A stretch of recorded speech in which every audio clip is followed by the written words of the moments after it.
Well, hello there. Welcome back to my channel. I'm Gerard Zawad, owner and witch of Earth's Curious Goods, and today I'm going to show you all about sun water and its uses. So if you're new around here, don't forget to subscribe, and as always, if you like today's video, give it a thumbs up. So without further ado, let's begin.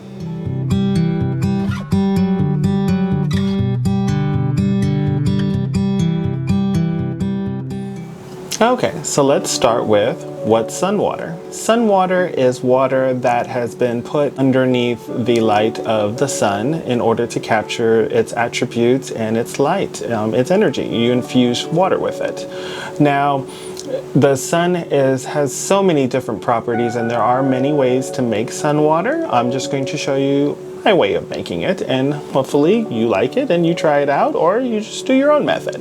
Okay, so first you're going to need a container, okay? A container needs to be glass. My recommendation is glass, and I personally prefer glass only because plastic can work, but in my opinion, A, it's not great for the environment, and B, it tends to insulate.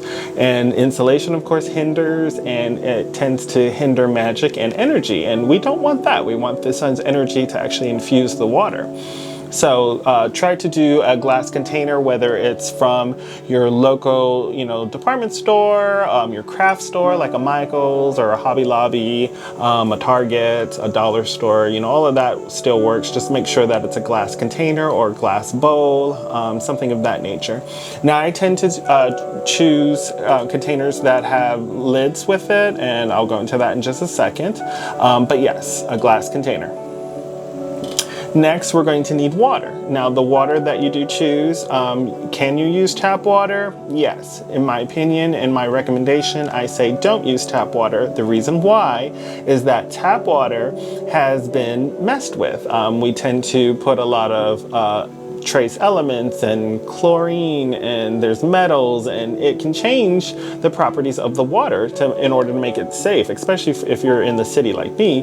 Of course, they definitely treat the water. So I say you don't want all those extra chemicals and metals in your water to change the properties of it and maybe influence the way that you energize that water. So try to use like distilled water, reverse osmosis water, spring water.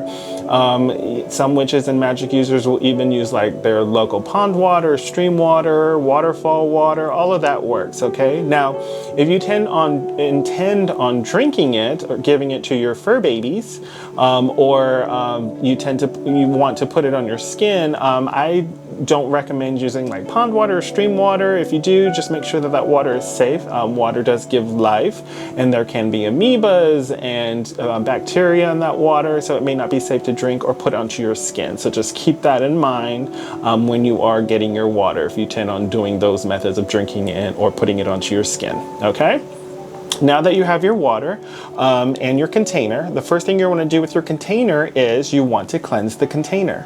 It's super important you do that. You don't know where that container has been. I notice a lot of witches and magic users will skip that step. I don't recommend that just because you don't know who handled this, especially if it's been in the store. You don't know whose hands have been on it, if they were depressed when they touched it or they were going through stuff. They don't mean to, add energy to these items, but energy can attach itself to items, and we don't want that. So definitely cleanse it, whether you use like a selenite wand and run it around it, salt it up, some holy water or blessed water. Me personally, I tend to use Palo Santo. It's considered a holy wood. It's great for cleansing. It's great for bringing in good energy. Just make sure that the Palo Santo you use is ethically sourced. You don't want to hurt Mother Nature or the environment. And you're going to want to go ahead and cleanse fully inside and out. Open up your container, let the smokes hit the inside of it, and just cleanse it all up, okay? That way there's no residual energy left over. Then you're just going to add the water to the container and you're going to set it outside. Now, can you send it on a windowsill or so forth? You definitely could. The reason why I don't like to do that method and I tend to just put it outside is so that way you get the full energy of the sun. With a window and a windowsill, you have more barriers, and in my opinion, I just feel like the light of the sun will hit that barrier and then it gets to your water and it's already in a glass, so that's another barrier. So it's basically hitting two barriers before it gets to the water. And of course, less barrier, less path of resistance for energy, making it easier to infuse it. That's why I tend to just put it outside. Okay, so if you can't, that's perfectly fine. Just use the windowsill. It doesn't make your magic any less. Make the magic your own. Okay, but that's what I would recommend. Try to put it outside. And that's where the lid comes in handy, okay? There's gonna be mosquitoes and flies and all kinds of little critters, and they don't know you're making sun water. They just know, ooh, there's a drinking source, or there's a source to lay my eggs in. And if you don't want to have those little critters running around in your bath, or you're drinking it up, I tend to just keep the lid on to keep them safe and not to have that added to my actual water. So just keep that in mind as well. If you don't have a lid, that's perfectly fine. Just, you know, just filter your water afterwards. Just make sure the critters aren't in there. Just check it, okay? Or just put like a cloth over it so that way it just can't get into the top part and the actual glass is exposed to the sun. Now you want to leave it out in the sun as long as possible. Some people will leave it in increments of 3 or 6 or 7. It all depends on what you want to do.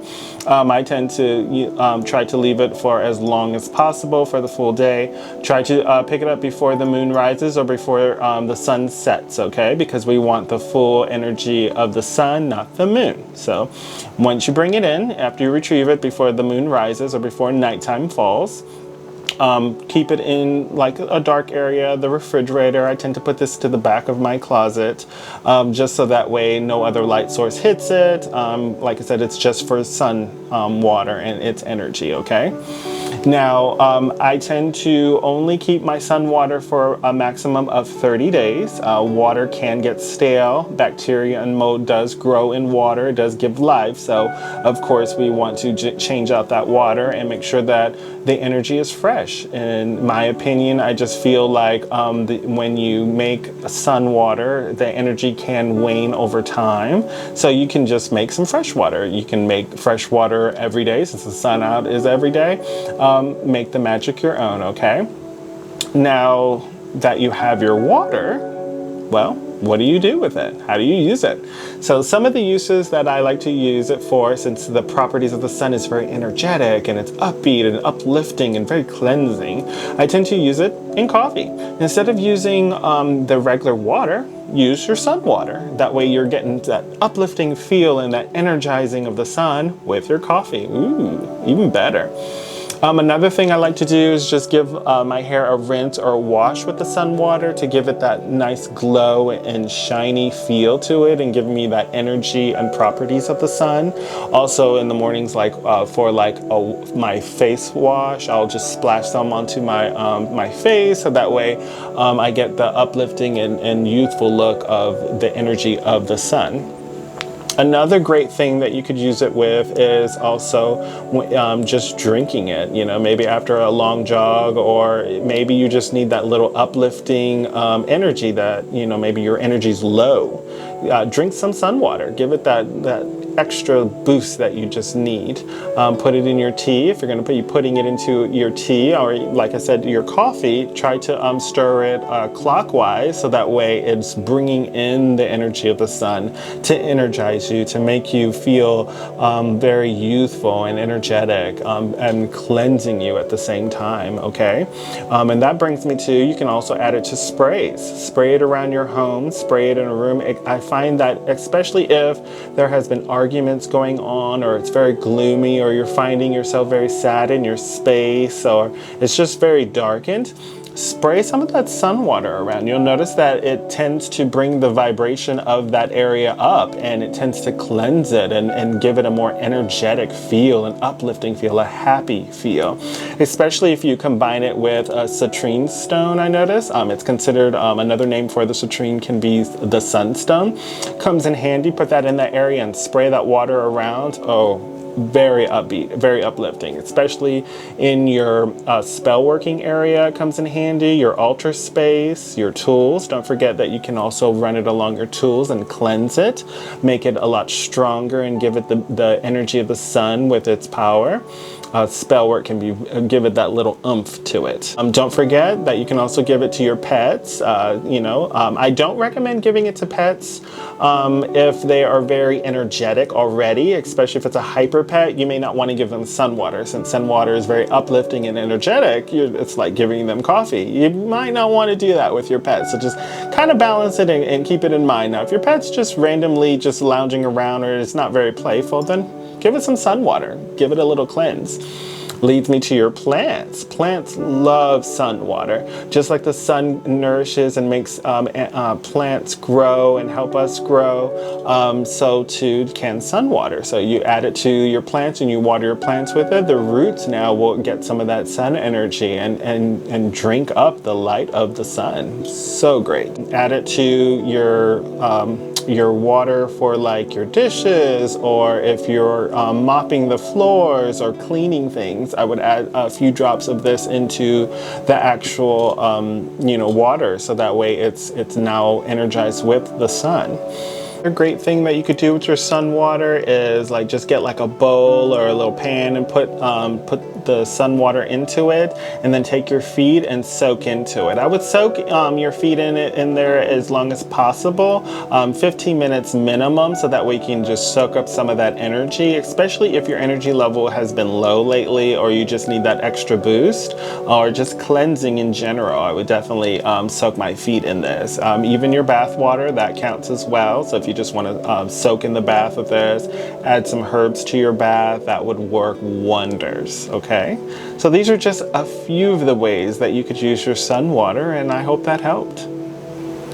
Well, I hope you liked today's video, and if you did, don't forget to give it a thumbs up, and don't forget to subscribe as I make new videos. As always, stay earthy, stay magical. Bye for now.